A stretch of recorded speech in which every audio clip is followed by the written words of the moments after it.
नमस्कार मेरे दोस्तों, एक बार फिर से आप सभी का स्वागत करता हूं भाई अपने इस YouTube चैनल के ऊपर। एंड फाइनली आज के दिन अपन को जिसका इंतजार था लंबे टाइम से वो पूरा हो चुका है भाई आज के दिन। एंड अपन को कैबिनेट मिनिस्ट्री की लिस्ट सामने आते हुए देखने को मिल चुकी है। मतलब किस किस को कौन कौन सा पद मिला है, अपन फाइनली भाई ये सारी चीज़ें देखने को मिली है। बहुत लंबे टाइम से अपन इंतजार कर रहे थे, मतलब इलेक्शन का रिजल्ट आया तब से कि यार अब क्या होता है मार्केट में, एंड मार्केट इसको लेकर ही जरूर रिएक्ट करने वाला था। तो फाइनली लिस्ट आ चुकी है, तो अपन बड़े आराम से लिस्ट पढ़ेंगे एंड इसके चलते मार्केट के अंदर क्या क्या रिएक्शन आ सकता है उसके बारे में भी अपन बात करेंगे। तो सबसे पहले अपन शुरुआत करते हैं भाई, राजनाथ सिंह जी का नाम सामने आते हुए देखने को मिला है। मतलब डिफेंस मिनिस्ट्री उनको मिलते हुए देखने को मिली है। एक बार फिर से वही डिफेंस सेक्टर कंटिन्यू करने वाले, मतलब defence ministry. Then Amit Shah ji, आप सभी को पता है भाई, home ministry. Then Nitin Gadkari ji वापस रोड ट्रांसपोर्ट एंड हाईवेज, इसको लेकर बीच में डाउट आ रहा था, रिपोर्ट में खबरें आ रही थी कि नहीं दी जाएगी, चेंज कर दिए जाएंगे, लेकिन नहीं, अच्छी बात है भाई, बड़े दिल को छू लिया। ठीक है, बहुत इंतजार था इस खबर को क्लियर होने का, क्योंकि भाई कोई नहीं चाहता नितिन गडकरी जी चेंज हो। ठीक है, मतलब पब्लिक की डिमांड है। देन जेपी नड्डा जी, तो भाई आपको health and welfare and ministry of chemicals and fertiliser, वहाँ पर आपको जेपी नड्डा जी का नाम देखने को मिला है। तो ठीक है, मतलब कोई ऐसी दिक्कत वाली बात नहीं है। ठीक है, केमिकल एंड फर्टिलाइजर को लेकर इनका परफॉर्मेंस ठीक हो सकता है, मतलब बीजेपी से रिलेट करते हैं एंड पार्टी का फ्यूचर विजन और मिशन क्या है अपन को क्लियर है। तो यहाँ पर ऐसा कुछ इशू देखने को नहीं मिलेगा एंड जेपी नड्डा जी ठीक परफॉर्मेंस कर सकते हैं। देन दोस्तों अगर हम बात करते हैं agriculture, farmers welfare and rural development, तो यहाँ पर किन को मिनिस्ट्री मिली है? तो भाई शिवराज सिंह चौहान। अब ये कौन है, क्या पद पे रह चुके हैं एंड इनका परफॉर्मेंस कैसा हो सकता है, मतलब कोई भी प्रकार के इंट्रोडक्शन की जरूरत नहीं है। एंड मेन मार्केट से रिलेट अपन इस पॉइंट को इतना ज़्यादा कवर नहीं करने वाले। देन फाइनेंस मिनिस्ट्री अपने मेन पॉइंट है, तो यहाँ पर निर्मला सीतारमन जी वापस कंटिन्यू होते हुए देखने को मिली है। तो मार्केट थम्सअप कर सकता है, मतलब क्या जरूरत है, मतलब ठीक है ना, अच्छी बातें हैं, थम्सअप होना ही चाहिए। देन अपन बात करते हैं एस जयशंकर जी। ठीक है, एक्सटर्नल अफेयर्स वापस उनके पास जाते हुए देखने को मिला है। एंड इनको कौन ही चेंज करेगा, मतलब कौन सोच सकता है यार इनके बारे में ऐसा, मतलब रिपोर्ट के जरिए भी खबर नहीं आ रही थी, मतलब कहीं भी खबर भी नहीं आ रही थी कि यार इनको चेंज किया जाएगा। कितना शानदार इनका काम देखने को मिल जाता है। देन मनोहर लाल खट्टर यानी ML खट्टर कौन है? तो जिनको नहीं पता उनको बता देता हूँ भाई, हरियाणा के एक्स चीफ रह चुके हैं पहले and housing, urban affairs and power sector इनके पास जाते हुए देखने को मिला है। अब बहुत से लोग नाराज हो सकते हैं एंड भाई मार्केट इसके चलते थम्स डाउन कर सकता है। यस दोस्तों, थम्स डाउन किए जा सकते हैं, लेकिन पावर सेक्टर, ठीक है, पावर के अंदर पहले क्या था आप सभी को बताता हूँ। देखो पहले क्या था, पावर के अंदर दो थे, पावर और रिन्यूएबल। इन दोनों का जो मिनिस्ट्री है ना, एक ही आपको मतलब एक ही जने के पास जाते हुए देखने को मिली थी, जिनका नाम था RK सिंह जी। लेकिन भाई उनको वापस मिनिस्ट्री कहीं भी नहीं मिली है एंड मतलब उन्होंने कल के दिन शपथ भी नहीं ली ना, तो भाई अब कहाँ पर गई वो मिनिस्ट्री, तो इनको अलग अलग कर दिया। पावर किसको दे दिया? अमल खट्टर को। एंड अगर अपन रिन्यूएबल की बात करते हैं तो चलो यार एक बार अपन रिन्यूएबल को थोड़ा सर्च कर लेते हैं। तो ये रहा भाई, रिन्यूएबल एनर्जी किसके पास जाते हुए देखने को मिली है? तो प्रहलाद जोशी। तो आप सभी को बता देता हूँ, अगर आप अमल खट्टर की बात करो या फिर प्रहलाद जोशी जी की, दोनों बीजेपी से ही रिलेट करते हैं। एंड यहाँ पर पार्टी का परफॉर्मेंस देख कर जाना, क्योंकि यहाँ पर पार्टी का फ्यूचर विजन और मिशन क्लियर है।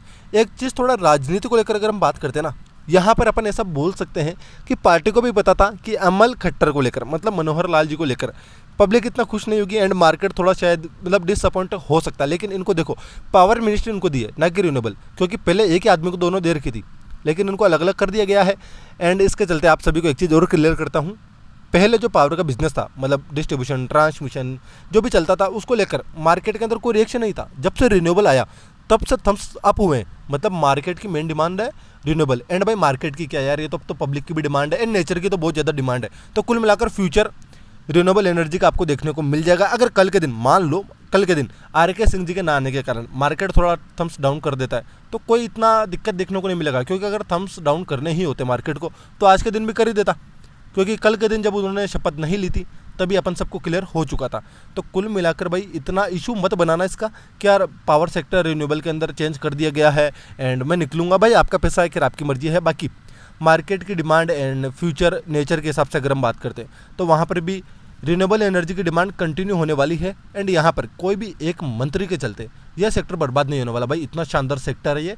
एंड यहाँ पर भाई मेन पार्टी का काम देखना चाहिए अपन को। देन दोस्तों अगर हम बात करते हैं कॉमर्स एंड इंडस्ट्री को लेकर, तो यहाँ पर पीयूष गोयल जी वापस आते हुए देखने को मिले हैं, एक अच्छी बात है एंड आना ही चाहिए भाई। देन दोस्तों अगर हम बात करते हैं सिविल एविएशन, यानी शॉर्ट में बता दूं तो एयरपोर्ट का बिजनेस, ठीक है, तो यहाँ पर ये मिनिस्ट्री किसके पास जाते हुए देखने को मिली है? तो भाई ये राम मोहन नायडू। ठीक है, अब आप सभी को नाम से पता चल रहा है भाई ये मिनिस्ट्री कहाँ पर गई है। एंड इसके चलते मार्केट के अंदर एंड आप सभी के मन में भी डाउट आया होगा कि अदानी ग्रुप, यस दोस्तों, अदानी ग्रुप के पास बहुत सारे एयरपोर्ट्स आपको देखने को मिले हैं। एंड यहाँ पर अगर मिनिस्ट्री चेंज हो चुकी है तो यस थोड़ा बहुत डिसअपॉइंटमेंट हो सकता है, ठीक है, लेकिन इसके चलते कुछ बर्बाद, सब कुछ खत्म, ऐसा कुछ नहीं होने वाला। एंड आप सभी को एक चीज़ का पता जरूर होना चाहिए भाई, अगर बीजेपी पूर्ण बहुमत नहीं लाई तो उसने जो गठबंधन के साथ सरकार बनाई है तो उनको भी कोई ना कोई मिनिस्ट्री देना बनता था। एंड फाइनली उनके पास मिनिस्ट्री जाते हुए देखने को मिली है। लेकिन जब बीजेपी के पास पूर्ण बहुमत था ना, तो जिस प्रकार से अदानी ग्रुप कितना स्मूथली वर्क करता था ना, मतलब आप सभी को पता ना, पॉलिटिकली वेल कनेक्टेड, तो उस हिसाब से उतना परफॉर्मेंस इतना स्मूथली तरीके से काम करते हुए देखने को नहीं मिल सकता, क्योंकि अब यहाँ पर मिनिस्ट्री के अंदर आपको थोड़ा बहुत चेंजेस करना पड़ेगा, क्योंकि आप पूर्ण बहुमत नहीं ला पाए भाई। तो ये सारी चीज़ें थोड़ा मतलब पॉलिटिक्स के हिसाब से चलती रहती है। देन अगर हम बात करेंगे भाई renewable energy, main point future vision mission, ठीक है, तो यहाँ पर कौन देखने को मिल रहा है, तो प्रहलाद जोशी जी, ये भी बीजेपी से रिलेट करते हैं, अभी अपन ने थोड़ी देर पहले बात करी थी। एंड यहाँ पर कोई दिक्कत नहीं है भाई, यह रिन्यूएबल बड़े आराम से चलने वाला है, लेकिन कल के दिन मार्केट थम्स डाउन कर भी देना तो इसके चलते मुझे तो कोई दिक्कत नहीं होने वाली। लॉन्ग टर्म में बड़े आराम से मैं कंटिन्यू करूंगा, शॉर्ट टर्म में कुछ भी चीज़ें हो सकती है। टेक्सटाइल की अगर हम बात करते हैं तो यहाँ पर गिरिराज सिंह जी आपको आते हुए देखने को मिल रहे हैं। देन रेलवेज, भाई अपना सबसे ज़्यादा इंपॉर्टेंट मेन फोकस यहीं पर था। एंड फाइनली अच्छी खबर आ चुकी है भाई, अश्विनी वैष्णव जी वापस आ चुके हैं। एंड बड़े दिल से भाई मुझे बहुत ज़्यादा खुशी हुई है, क्योंकि रेलवे सेक्टर को लेकर बहुत ज़्यादा खबरें आ रही थी, बहुत ज़्यादा डाउट था मेरे मन में भी, लेकिन फाइनली सारा मतलब सब कुछ कवर हो चुका है। लेकिन आपको एक चीज़ बताता हूँ, अगर मान लो ये वापस नहीं आते ना, तो भाई रेलवे सेक्टर के अंदर बहुत कुछ बवाल हो सकता था। लेकिन फाइनली बीजेपी ने बड़ा मतलब बोलते हैं ना, हम मिनिस्ट्री अपने पास रखेंगे, जैसा उन्होंने बोला था, फाइनली उन्होंने करके दिखाया है। एंड बहुत अच्छी बात है भाई। एंड कल के दिन मार्केट इसको लेकर थम्स अप कर सकता है। अब यहाँ पर देखो बहुत सारी आपको और भी चीज़ें देखने को मिल जाएगी, कोल माइंस को लेकर, ठीक है, फूड को लेकर, लेकिन अपन मेन पॉइंट मार्केट से रिलेट करते हैं। तो यहाँ पर अपन ने अभी एक चीज़ चेक करी थी पावर को लेकर। यस दोस्तों, पावर को लेकर आपके मन में भी डाउट होगा, तो पावर को लेकर एक ऐसी कंपनी है जो थोड़ा खुश हो सकती है। यस दोस्तों, उस कंपनी का नाम है IEX यानी इंडियन एनर्जी एक्सचेंज।